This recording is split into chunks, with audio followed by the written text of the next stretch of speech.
Hi, everyone. Welcome to another edition of Spilling the Tea on GovCon. I'm Teresa Moon, Director of Business Development for Parabolis. We provide a better financial partnership for government contractors that includes a line of credit to fund your growth.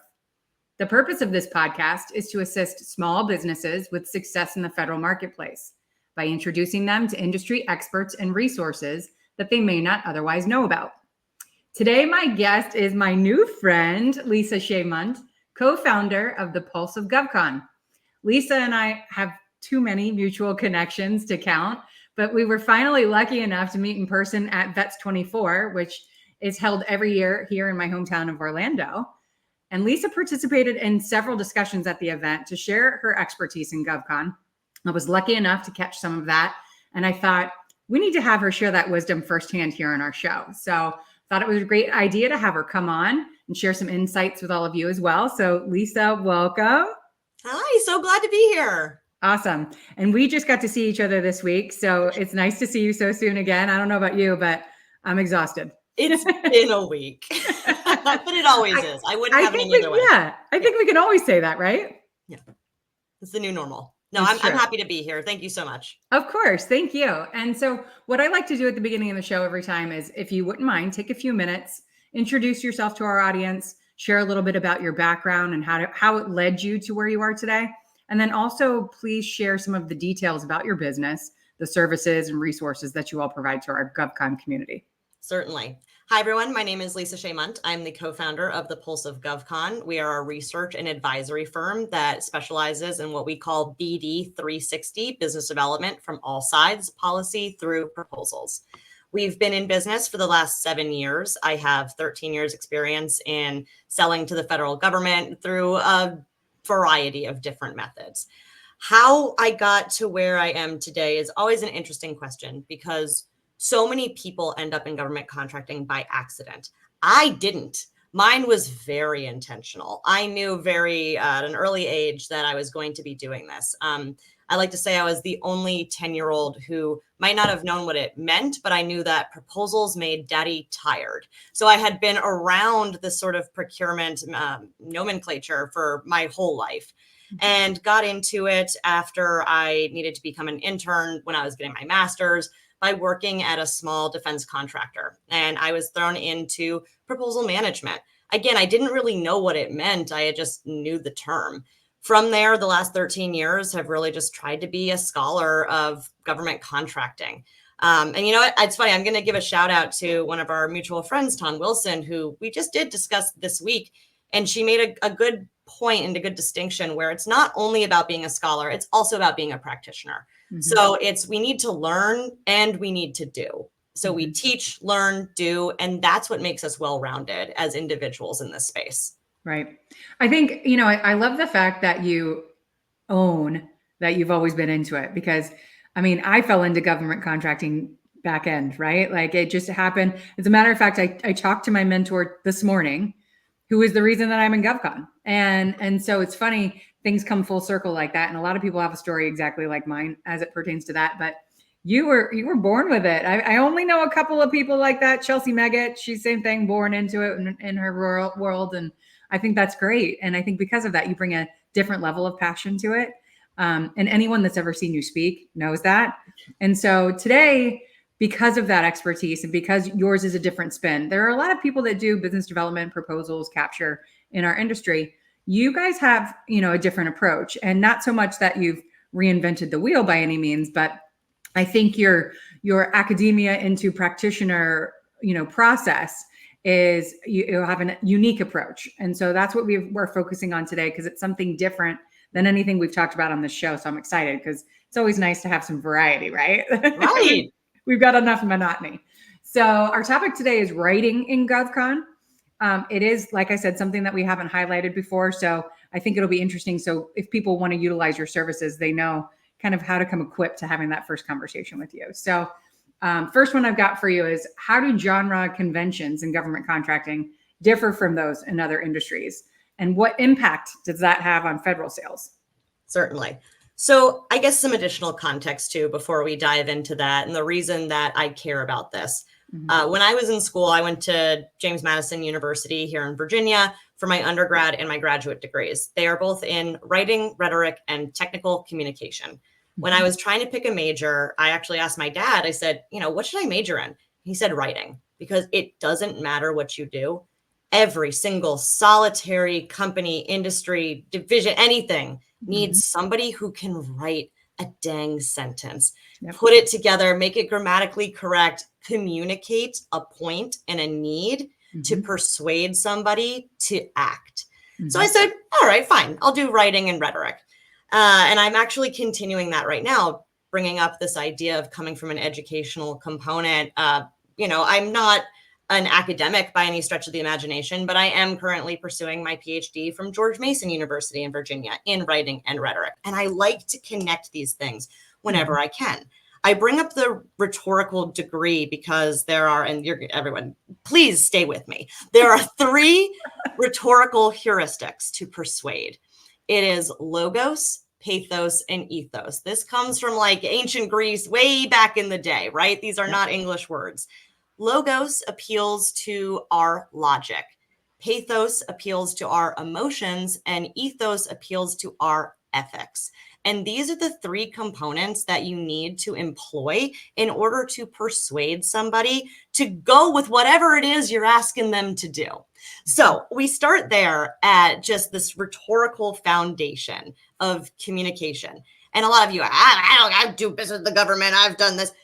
Even if you don't know it, you're probably employing those anytime you sell, right? Your logic. Oh, hey, this is the logical thing, the path that you should take. This is obvious. This is factual. The emotions, we connect with individuals. It's a human to human sales.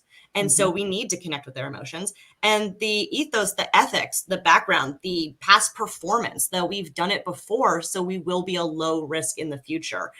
So now that I've given some sort of language to that, this idea of genre is also one that a typical business developer or GovCon isn't going to bring up genre. They're like, get out of here, because they're in their industry.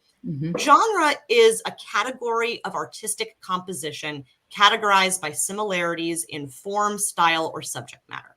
So is a genre is a thriller is a genre. A romantic comedy is a genre of movies, and there's genres of writing.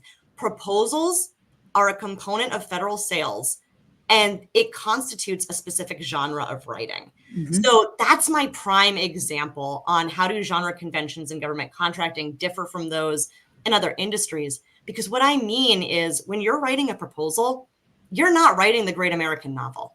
Right. It's not the same. So many people, raise your hand if you've ever worked on a proposal and someone said, doesn't really flow. It doesn't need to flow. You know why? Because it's evaluated in sections, in parts and components. It's not an intro, body, conclusion in the same way that a regular paper would be. So that impacts the way that we communicate with the government. Capability sheets are another genre convention. There's expectations about what sort of material needs to be on it, right? You can't just make up what you want to put on a capability sheet if you're a federal contractor trying to do business with the government. They're going to expect certain material, your UEI, they're going to expect your NAICS codes, your PSC codes, your past performance, your socioeconomic certifications, all of that good stuff. So you need to understand what the genre conventions are for every type of communication effort that you use to engage with your client. You're speaking my language, girl, because I have 2 degrees in literature. And I work for a finance company. So I am proof positive as well that the ability to communicate effectively, verbally, and in the written word is super important. The technical information can be given and you can fill the gaps in. But I'm with you 1,000%. And I love how you've designated it in the fashion of genre, because this is something, I think when you come to it from the commercial world and you come into it, this is the biggest gap that people normally have to fill, because the way the government wants you to do business with them is very black and white. They don't want you to throw at them shiny things, even though they sometimes pick the shiny things. They don't want you to do anything too flashy. They want you to do it the exact way that they've always done it. And so if you understand that there is a certain format to it, and a lot of people don't. And what they don't realize is they've written themselves literally and figuratively out of the award process because they just tried to be, and I know that this makes me sound probably less intelligent and like a 14-year-old girl, but like Elle Woods, don't put perfume on your capability statement because just because it smells good doesn't mean that they're going to pick you. You know what I mean? And I'm sure there's like a lot of men listening to this and they're like, I have no idea what she's talking about, but I get the reference, right? Like, I know the reference. And actually, the sad story, I was talking to our intern and I made a reference to Legally Blonde and they didn't know what I was talking about. And I was like, of course. oh, God. Yeah. Well, and I mean, you're even younger than me. So imagine the references because I'm a big movie quoter and the president of our company and myself, that's how we communicate with each other is through movie quotes.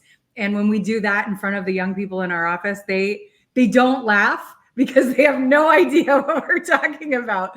But, I think I love how you've broken that out because you did it in very eloquent speak as well, because I love the logos, ethos, pathos version of it because most people don't know that they're incorporating that. But now that they know that, I hope it makes them feel like they've elevated their game because kudos, you're already using it. You just didn't realize it. Exactly. And you know what? I want to build on what you were just saying before we lose the thread. And it's this idea of communicating with the government in the way that they expect you to.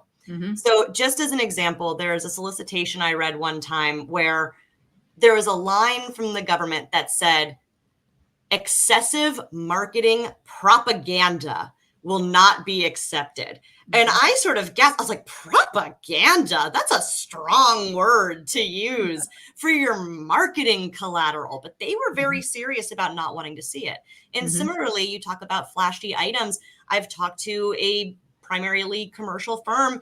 And I've said, guys, I know that you think that you're doing something good when you're truncating their timeline from 12 months to 4 months. But that's going to show as risk to the government because you're not paying attention to what they've already scoped. Yeah. And so, you have to see what they're asking for and give them that. Give them what they want, or you're going to go right to the bottom of the pile. They don't have time. You are not the only one that's sending stuff in. So I love it.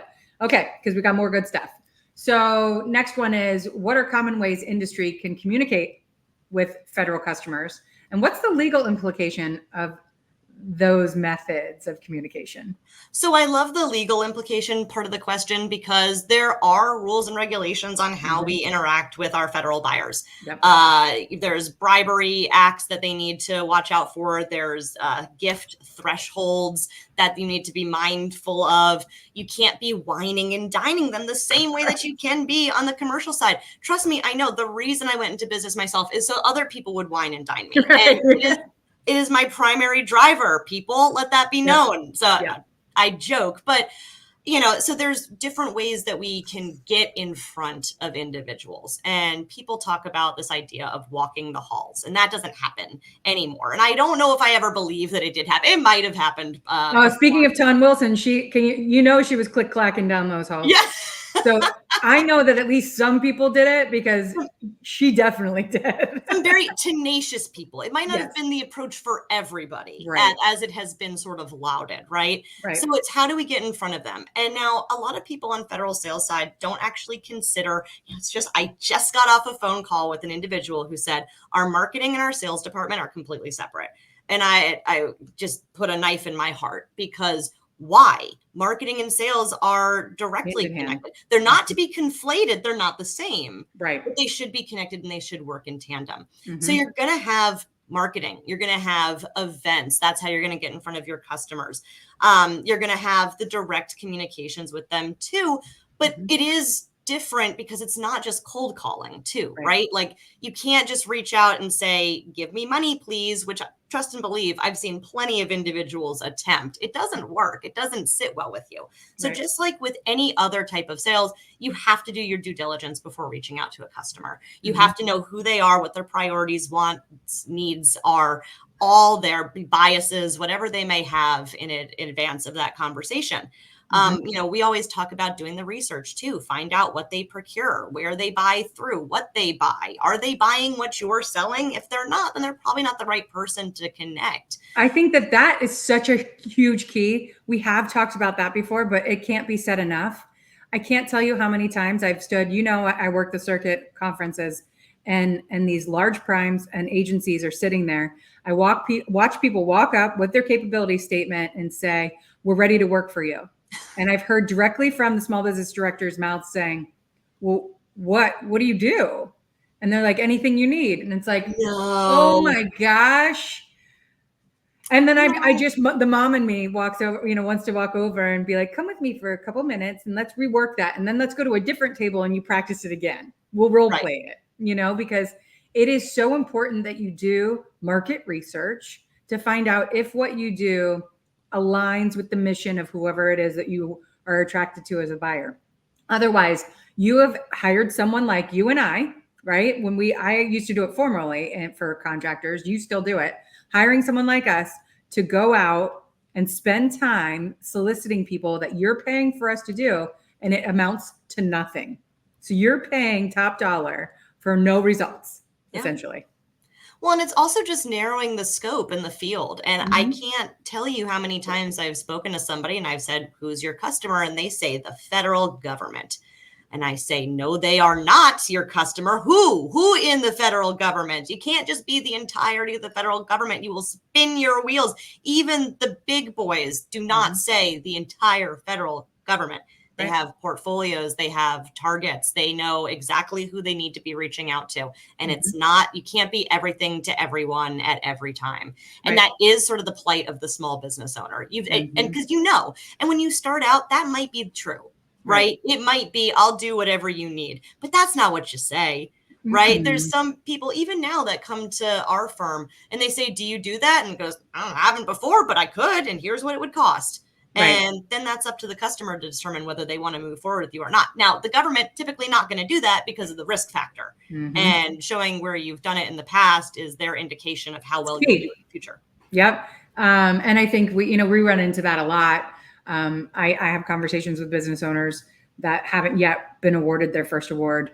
And I always tell them, start making these connections, especially at conferences with businesses who are in line with what your proficiencies are, because you have to get someone to give you a shot. Mhm. And the government's probably not going to be the one that test pilots your abilities. It's going to be subcontracting that's going to happen. So you got to find someone that could parcel out some of their work to you so that you can start building that, even if it's through some of these, if it's capable, based off of what they do, the CIBR or sitter contracts, going that route, because that's past performance too, right? But you really, really, really, really, really have to recognize that you can't just walk into it and say, "I'm the best.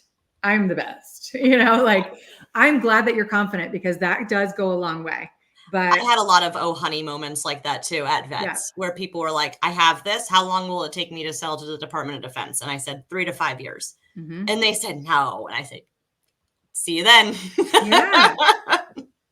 I mean, it's just the way that it is. And so I think that's why they should be employing people like yourself, because then that levels the playing field a little bit more, because you bring that expertise to the table that it will take them 3 to 5 years to Right, figure out on their own, if ever they figure it out. Because there's still a lot that don't make it to the 5 year mark. right, And it's because of that, right. because they can't win any work, because they don't have any way of filling in those learning gaps, because they wanted to save a buck and do everything themselves. But that's a conversation for another day. I could get on That's that soapbox all day long. too funny. So let's move on to the next one. Share some examples with us of common writing mistakes in government contracting proposals, and how, adhering to those genres that we were talking about can help them avoid that. Absolutely. So I already sort of alluded to it. And it's Mhm. my favorite quote is that a proposal is not the great American novel. It is not a story. It is not linear. There's storytelling elements in it, of course, but it's not structured in the same vein as a typical book or novel would be. And Mhm. so many people get there and they think of it as this massive sales documentation. And in some ways, yeah, it is. I know we're trying to sell. That's the call to action at the end.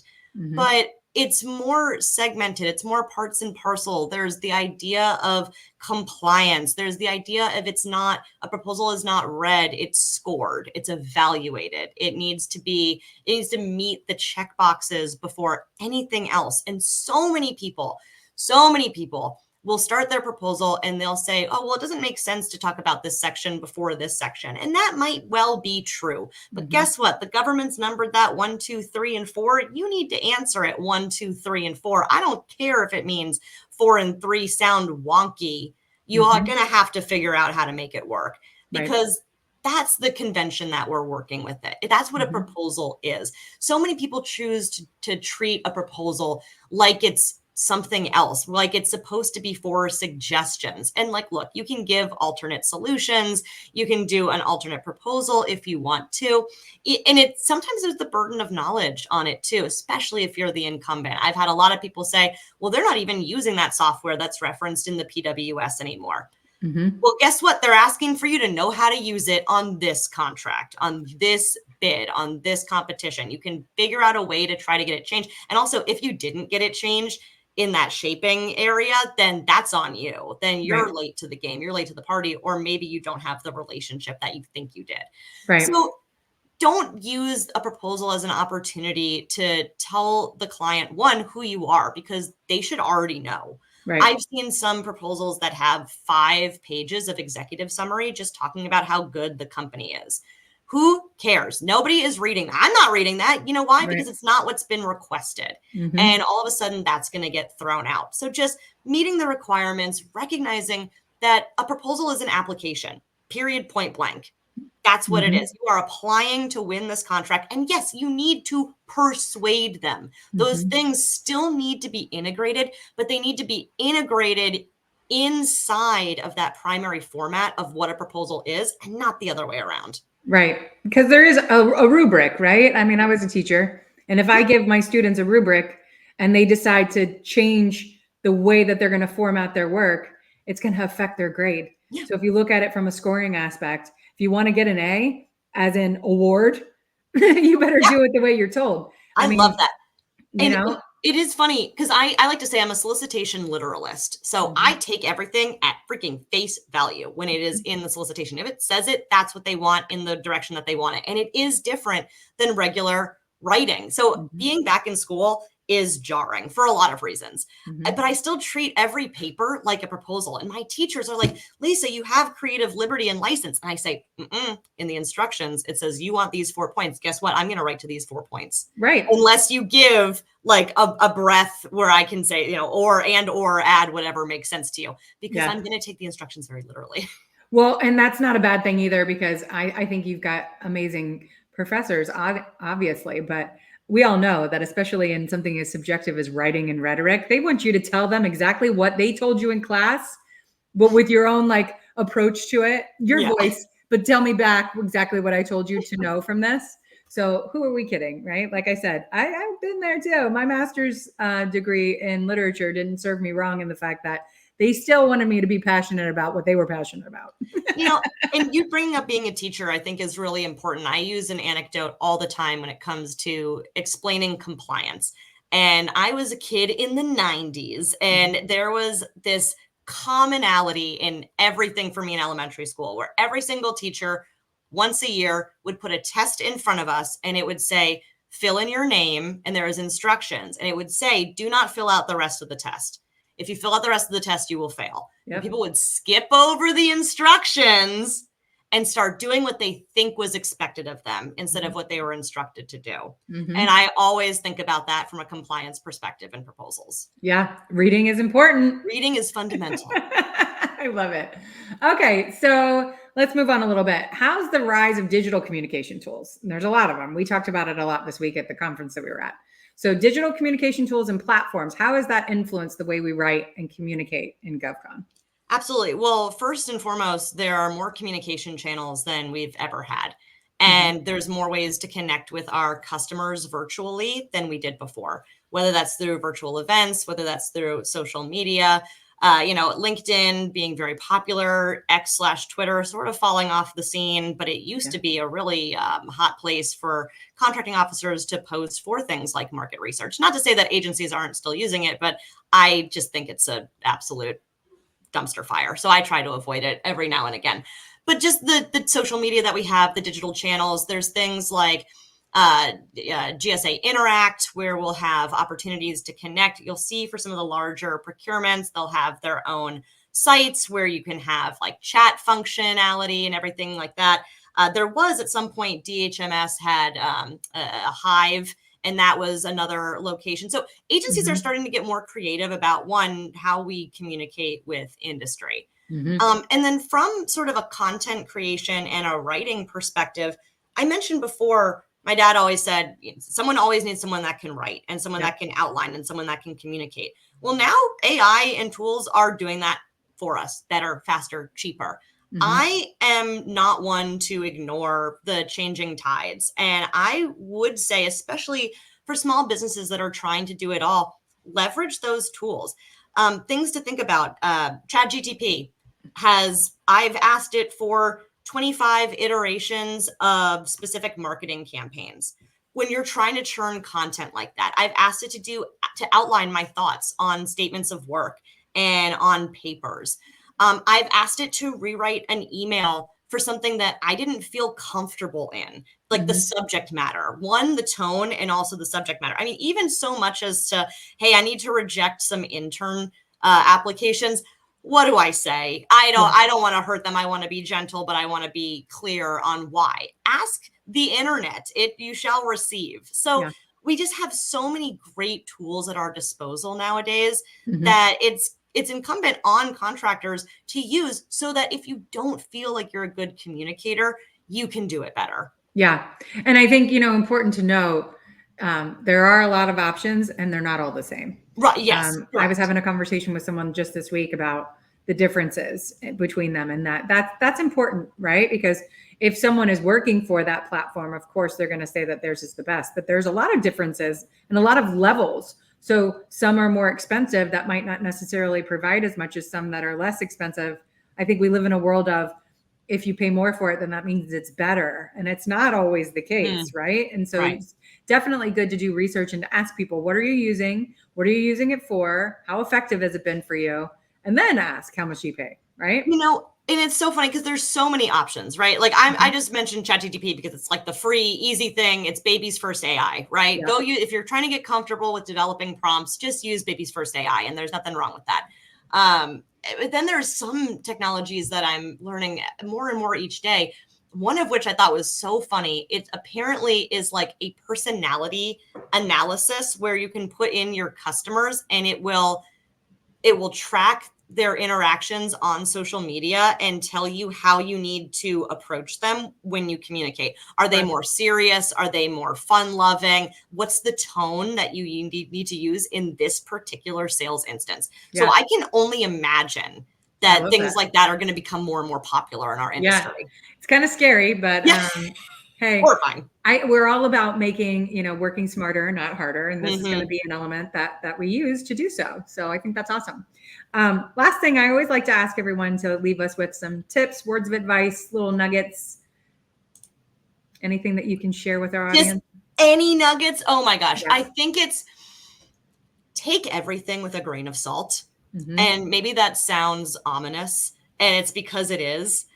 I think that there's a lot of, you talk about rhetoric. Sometimes rhetoric gets a bad rep because of things like political rhetoric, where they feel like it's puffery instead of legitimate information. And I don't think that that's necessarily fair, but you do see a lot of the headlines that will say a certain thing, but you don't get context on things in our industry, or even the idea of the federal landscape is a $4 trillion industry. Yeah, it is, but you don't have access to $4 trillion, and you see dollar signs in your eyes, but then you get mandatory spending, you get the national budget, debt, you get the other components of that, like R&D is broken out, grants are broken out from that too. And so all of a sudden, once you finally get down to like your discretionary funds and the obligations, and then you break it out defense and civilian, and then you break it down to who you are and your socioeconomic, that pool becomes small. And so what I'm getting at is anything that sounds like it's too good to be true probably is.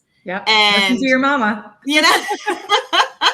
And so just be really mindful about what information you're consuming and where it's coming from. Yeah. I love that. And it's straightforward. And, I think that's the most effective tools to use, right? Just be honest and upfront and take advice from other people, but don't take everything serious. Don't sweat the small stuff, right? I like that. Yes, absolutely. Awesome. It has been an absolute joy having you on. I know that you have way more things that you could be talking about. And so I want you to come back, please. Yeah. We'll look at some times in the upcoming months so we can have you come back, because I know that this is going to be an impactful episode for us. And so I really appreciate your time and expertise. Happy to be here. Thank you so much, everybody. Awesome. So thank you all for joining us. As always, we pride ourselves on sharing the most insightful and exciting people and information to help you better navigate your GovCon journey.